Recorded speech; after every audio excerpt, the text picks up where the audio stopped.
آج ساری دنیا پریشان ہے، ہر کوئی کہہ رہا جی دیکھو جی اتنا وظیفہ پڑھ لو کام بن جائے گا، 3 دفعہ قل اللہ پڑھ لو، آیت کریمہ پڑھ لو، 3 مرتبہ یہ کام کر لو کام بن جائے گا۔ اللہ کی عزت کی قسم اس کی ناراضگی بتلا رہی ہے۔ فرمایا اب وظیفوں کے پڑھنے کا کام نہیں رہا، بلکہ میرے آگے سارے اپنے آپ کو سرنڈر کر دو، میرے آگے اپنے ہتھیاروں کو ڈال دو۔ آج میرے عزیزوں جو کوئی کورونا وائرس سے بچتا ہے اس سے ہمارا اینکر پوچھتا ہے بتاؤ آپ نے کرونا وائرس سے جنگ کیسے لڑی، آپ کیسے کامیاب ہو گئے؟ اب بھی میرے عزیزوں ابھی اندر سے ابھی غرور اور تکبر کا مادہ ابھی نہیں نکلا، ابھی بھی یہ تخم حرام زدگی کا نہیں نکلا، اب بھی کہتا ہے بتاؤ آپ نے جنگ کیسے لڑی ہے؟ جنگ تو 2 گروہوں کے درمیان ہوتی ہے، ایک ہارتا ہے ایک جیتتا ہے، اس کا مطلب ہے تو نے اللہ کو ہرا دیا جیت گیا، بلکہ یوں نہ کہہ کہ تو نے جنگ کیسے لڑی، بلکہ خدا کا شکر ادا کروا کے پروردگار عالم نے تجھے معاف کر دیا ہے۔ ہر بندہ پوچھتا ہے خدا کا عذاب کیسے آ گیا؟ دنیا کے اندر 5 سپر پاور تھی، ایک میرے عزیزو روس کی سپر پاور تھی، ایک امریکہ کی سپر پاور تھی، ایک برطانیہ کی سپر پاور تھی، اقوام متحدہ کی یہ 3 بڑے ملک جو تھے، خدا پاک کی قسم یہ اقوام متحدہ کو یہ عالمی بینک کو چلایا کرتے تھے، پوری دنیا کے اندر ان کی حکمرانی ہوا کرتی تھی، اپنی فوجوں سے اپنے اسلحے سے پوری دنیا پہ روب ڈالا کرتے تھے۔ آج جا کے پوچھو امریکہ والوں تمہیں کیا ہو گیا؟ تم نے بھی قرآن کی تلاوت شروع کروا دی۔ برطانیہ والوں تمہیں کیا ہو گیا؟ تم نے بھی اسمبلیوں کے اندر اذانیں دینا شروع کروا دی۔ اٹلی والوں تمہیں کیا ہو گیا؟ تمہارے صدر نے تمہارے وزیر اعظم نے اپنی آنکھوں سے آنسو نکال کر آسمان کی طرف دیکھ کر کہہ دیا اب ہماری حکومتیں ہماری طاقت کچھ نہیں کر سکتی، اب کوئی کر سکتا ہے تو مسلمانوں کا خدا ہی کر سکتا ہے۔ وہ چائنا جہاں مسجد کو کھولنا میرے عزیزو جرم تھا، جہاں 2 آدمیوں کا نماز پڑھنا میرے عزیزو جرم کر دیا جاتا تھا، جرم قرار دیا جاتا تھا، آج چائنا کے اندر ساری مسجدیں کھلوا دی گئی۔ چائنا کا صدر مسجد کے اندر جا کے اب دعا کر رہا ہے، وہ کہتا ہے اللہ کی توحید ہماری سمجھ کے اندر آ گئی، اب پتہ لگ گیا کہ دنیا کے اندر سپر پاور امریکہ نہیں، سپر پاور روس کوئی نہیں، سپر پاور برطانیہ کوئی نہیں، سپر پاور صرف ایک خدا کی ذات ہے۔ 14ویں پارے میں اللہ جل شانہ اعلان کر رہا ہے ضرب اللہ مثل القریۃ الآمنۃ مطمئنۃ یأتیہا رزقها، فرمایا میرا نبی اس بستی کی ذرا ان کو مثال بتا دو، اس بستی کا ذرا واقعہ ان کو بتلا دو کہ جن کو پروردگار عالم نے امن بھی عطا فرمایا تھا، سکون بھی عطا فرمایا تھا، یأتیہا رزقها رغدا من کل مکان، دنیا کے لوگ آ کے وہاں امن حاصل کیا کرتے تھے، دائیں بائیں سے رزق ان کی بستیوں میں آیا کرتا تھا۔ انہوں نے ایک کام کیا فکفرت بِهِ انعم اللہ، انہوں نے اللہ کی ناشکری کرنا شروع کر دی۔ مکے والوں کے بارے میں یہ آیت آئی ہے اور مکے والوں سرداریاں تمہارے پاس تھی، حکومت تمہارے پاس تھی، خدا کا گھر تمہارے پاس تھا، مکے کی سرداری تمہارے پاس تھی، لوگ تمہارے شہروں میں آ کے تجارت کیا کرتے تھے، اپنا مال تمہارے شہروں میں لے کے آیا کرتے تھے، یہاں لوگ بھوکوں کو کھانا کھلایا جاتا تھا، بے امنوں کو امن دیا جاتا تھا۔ فکفرت بِهِ انعم اللہ، جب تم نے اللہ کی نعمتوں کا ناشکری کرنا شروع کر دی، خدا کی نعمتوں کا جب تم غفران نعمت کرنے لگ گئے، فَأَذَاقَهَا اللَّهُ لِبَاسَ الْجُوعِ وَالْخَوْفِ، پھر ہم نے تمہارے پر عذاب مسلط کر دیا، بھوک کا عذاب مسلط کر دیا، خوف کا عذاب مسلط کر دیا۔ فَكَفَرَتْ بِهِ أَنْعُمِ اللَّهِ، سب سے بڑی نعمت ہم نے تمہیں جناب محمد الرسول اللہ صلی اللہ تعالیٰ علیہ وسلم کی عطا فرمائی تھی۔ مکے والوں سرداری تمہارے پاس تھی، حکومت تمہارے پاس تھی، بادشاہت تمہارے پاس تھی، پھر تم ہی میں سے تمہاری دھرتی پر میں نے اپنا ایک رسول بھیج دیا، پھر اس رسول کو بھیج کے میں نے قرآن کریم میں اعلان کر دیا لَقَدْ مَنَّ اللَّهُ عَلَى الْمُؤْمِنِينَ إِذْ بَعَثَ فِيهِمْ رَسُولًا پروردگار عالم نے تمہارے پر احسان فرمایا کہ تمہارے اندر اپنا محبوب بھیج دیا، تمہیں میں سے اللہ نے نبی پیدا کر دیا، لیکن تم نے اس نعمت کا کفران نعمت کیا۔ فَكَفَرَتْ بِهِ أَنْعُمِ اللَّهِ، تم نے اس نعمت کی بھی پاسداری کو ہی نہیں کی، تم نے میرے نبی کو پتھر مارے، تم نے میرے نبی کو گلیوں میں رلایا، تم نے میرے نبی کو پریشان کیا، بار بار کہتا رہا لا اسألکم علیہ اجرا، میں تمہارے سے کوئی بات نہیں مانگتا، تمہارے سے روٹی نہیں مانگتا، تمہارے سے پانی نہیں مانگتا، لیکن تم نے اتنا مجبور کر دیا کہ میرا نبی اپنا گھر اپنا شہر چھوڑنے پر مجبور ہو گیا۔ فَأَذَاقَهَا اللَّهُ لِبَاسَ الْجُوعِ وَالْخَوْفِ، پھر میں نے تمہارے پر خوف طاری کر دیا۔ پھر وہ ایک وقت آیا کہ جن لوگوں کو تم نے پیر میں جوتا پہننے نہ دیا، جن لوگوں کو تم نے گھر سے کپڑا لتا لینے نہ دیا، پھر وہ 14,000 کا لشکر لے کر میرے نبی کے ساتھ مکہ پاک میں داخل ہوئے، پھر میں نے تمہیں جھکا کے رکھ دیا، تمہیں میں نے سرنڈر ہونے پر مجبور کر دیا، میں نے تمہارے ہتھیاروں کو ڈلوا دیا، اور کائنات کے لوگوں میں نے تمہیں بتلا دیا کہ کل بھی طاقت اللہ کی تھی اور آج بھی طاقت اللہ جل شانہ کی ہے۔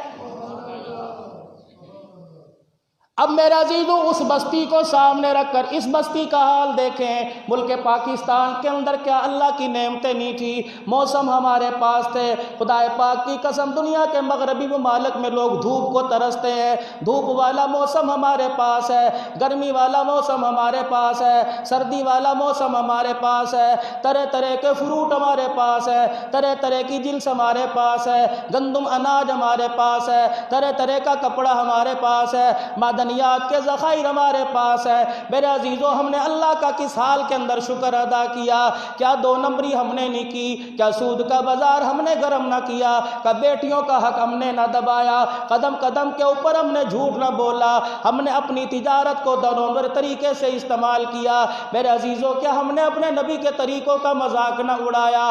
5 سال کے بچے سے لے کر 85 سال کے بوڑھے تک کسی کو بھی رسول پاک صلی اللہ تعالیٰ علیہ وسلم کا طریقہ پسند کوئی نہیں؟ کیا میری بہنوں نے میری بیٹیوں نے مذاق نہیں اڑایا؟ کبھی میری مرضی میرا جسم کا کے نعرہ لگایا؟ کبھی ہمیں کہہ دیا کہ اسلام تو دقیانوسی باتیں کرتا ہے؟ میرے عزیزو علماء اکرام نے بچی بیٹی کے چادر اور چار دیواری کے تحفظ کی آواز اٹھائی، مسلمانوں کو یہ کہہ کے خاموش کر دیا کہ مولویوں کا تو کام ہی لڑانا ہے۔ کبھی ہمارا وزیر اعلان کرتا ہے کرونا وائرس پاکستان کے علماء اکرام کی جہالت کی وجہ سے آیا، خدا پاک کی قسم علماء اکرام کی جہالت کی وجہ سے نہیں آیا بلکہ تمہاری غلط پالیسیوں کی وجہ سے آیا، اسلام کو نقصان پہنچانے کی وجہ سے آیا۔ ذمہ داری سے عرض کرتا ہوں اگر پاکستان کے علماء اکرام کو، اللہ والوں کو میرے عزیزو آپ کلیدی کرسیوں پر لا کر بٹھا دو، آپ حکومت کے اندر عہدہ دے دو اور پاکستان کا نظام ان کے ہاتھ کے اندر دے دو، پھر انشاءاللہ وہ وقت دور نہیں جب مسجدوں کے اندر، بازاروں کے اندر، اسمبلیوں کے اندر اعلان ہوگا کہ رب کی دھرتی، رب کا نظام رائج ہو کے رہے گا، پھر پوری دنیا کے اندر امن آئے گا، پھر انسان تو کیا جانوروں کو بھی دنیا کے اندر جینے کا حق نصیب ہو جائے گا۔ آج میرے عزیزو ایک اور وائرس چھوڑا ہوا ہے، وہ وائرس کیا چھوڑا ہوا ہے کہ پاکستان کے اندر کرونا وائرس تبلیغی جماعت کی وجہ سے آیا۔ خدا پاک کی قسم ان اللہ والوں کو نہ تم چھیڑو، ایک ان میں ایک اللہ کا بندہ ہے جنہیں مولانا نذر الرحمان صاحب کہتے ہیں، اب بھی رائیونڈ کے اندر مرکز کے اندر بیٹھا ہوا ہے، فرمایا 24 گھنٹے کے اندر صرف 10 منٹ سوتا ہے، اللہ اکبر، باقی اللہ اللہ کرتا رہتا ہے۔ یقین جانو ایسے لوگوں کو مجبور نہ کرو، جب یہ ہاتھ اٹھانے پر آ گئے تو کرونا وائرس سے ایسے اتنے کرونا وائرس زمین پہ آ جائیں گے کہ دنیا کو کسی کے اندر بچنے کی رسائی حاصل نہیں نصیب ہوگی۔ آج میرے عزیزو پورے پاکستان کے اندر علماء اکرام کو، خصوصاً تبلیغی جماعت والوں کو نشانہ بنایا گیا۔ پہلے کیا میرے عزیزو ان کی مخالفت کم تھی، اب میرے عزیزو بار بار کہا جا رہا ہے کہ کرونا وائرس ان کی وجہ سے آیا، ہتھکڑیاں ان کو لگا دی گئی، زخمی ان کو کر دیا گیا، ٹیسٹ ان کے کر دیے گئے، مراکز ان کے بند کر دیے گئے۔ یقین جانو کسی کی عزت نفس کو مجروح نہ کرو، اس لیے علماء اکرام نے فرمایا کسی کے دل، کسی کی عزت نفس مجروح کر دی جاتی ہے، کسی کا دل توڑ دیا جاتا ہے، پروردگار عالم کی طرف سے آسمان سے ناراضگی زمین کے اوپر آ جاتی ہے۔ حضرت ابو ذر رضی اللہ تعالی حضرت بلال رضی اللہ تعالیٰ عنہ میں آپس میں جھگڑا ہو گیا، آپس میں انبن ہو گئی۔ ابو ذر رضی اللہ تعالیٰ عنہ کی زبان سے اتنا نکل گیا، انت الذی یخطئنی یا ابن السودا۔ حضرت بلال رضی اللہ تعالیٰ عنہ وہیں خاموش ہو گئے۔ ابو ذر غفاری رضی اللہ تعالیٰ عنہ عرب خاندان سے تھے، اونچے خاندان سے تھے۔ حضرت بلال حبشی رضی اللہ تعالیٰ عنہ حبش کے قبیلے سے تھے، کالا آپ کا رنگ تھا، ناک آپ کی ہونٹ آپ کے موٹے، ناک آپ کی چپٹی تھی۔ ابو ذر غفاری رضی اللہ تعالیٰ عنہ نے انہیں کہہ دیا، انت الذی یخطئنی یا ابن السودا، اے کالے رنگ کی ماں کے بیٹے۔ حضرت بلال حبشی رضی اللہ تعالیٰ عنہ یہ جملہ لے کے رسول پاک صلی اللہ تعالیٰ علیہ وسلم کی خدمت میں چلے گئے۔ حضور نے حضرت بلال کی آنکھوں میں آنسو دیکھ کے فرمایا، اے بلال کیا بات ہے، کس بات نے تجھے رلا دیا؟ حضرت بلال رو کے کہنے لگے، یا رسول اللہ، ابو ذر نے مجھے میری ماں کے کالی رنگت کا تانا دے دیا۔ امام الانبیاء صلی اللہ تعالیٰ علیہ وسلم نے بلا لیا، فرمایا، اے ابو ذر، تیرے اندر سے جاہلیت والی بات ابھی نہیں گئی، اے ابو ذر بلال سے معافی مانگ لے، تو نے بلال کا دل دکھایا۔ پھر میرے عزیزو، ایک معافی ہوتی ہے یار جان دی کر، ایک کہتا یار ہنس کے دکھا دے، ایک کہتا آج میں تجھے چائے پلاؤں، کوئی کہتا آج میں تیری جیب میں 100 روپے کا نوٹ ڈال دوں، یار تو میرے سے راضی ہے، مرتا کیا نہ کرتا، مجبور تھا وہ کچھ کر جاتا۔ لیکن میرے عزیزو، ابو ذر تیرے معافی مانگنے کا انداز کیا، مسجد نبوی سے باہر نکلے، مسجد نبوی کے دروازے پہ لیٹ گئے اور اپنا منہ آسمان کی طرف کیا، فرمایا بلال آ جا، میرے چہرے پر پیر رکھ کے پیروں کو روندنا شروع کر دے، میرے چہروں کو روندنا شروع کر دے، اپنے پیروں سے میرے چہرے کو مسلنا شروع کر دے، تاکہ ابو ذر کو اپنی اوقات یاد آ جائے۔ حضرت بلال رضی اللہ تعالیٰ عنہ آگے بڑھے، ابو ذر رضی اللہ تعالیٰ عنہ کا ہاتھ پکڑ کر آپ نے اٹھایا اور سینے سے لگایا۔ ابو ذر رضی اللہ تعالیٰ عنہ کہنے لگے، بلال معاف کر دے۔ فرمایا، میں نے سینے سے لگا لیا، اللہ کا رسول گواہ ہے، آج بلال نے ابو ذر کو معاف کر دیا ہے۔ میرے عزیزو، ہمارے اندر کیا چار پیسے آ جائے، ہمارے پاس موٹر سائیکل آ جائے، ہمارے پاس گاڑی آ جائے، میرے عزیزو ہم کیا سے کیا نہیں کر دیتے۔ غریب کو تو پاس سے گزرنا بھی ہمارے سے گوارا نہیں ہوتا۔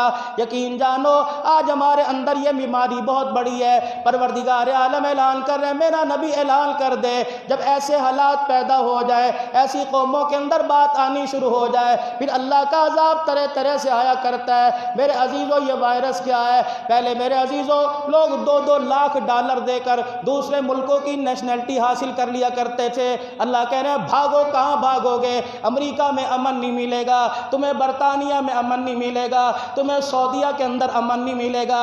فرمایا، میرے گھر کے اندر رہنے والوں، میرے بیت اللہ کی خدمت کرنے والوں، میرے حرم کے اندر آنے والے حاجیوں کی خدمت کرنے والوں، جب تمہارا دھیان بھی میری ذات سے ہٹ کر امریکہ کی طرف جائے گا، پھر تم جتنی بھی مرضی خادمی کر لو، تمہیں بھی دھکے دے کے اپنے گھر سے باہر نکال دوں گا، تمہارے لیے بھی دروازے بند کر لوں گا۔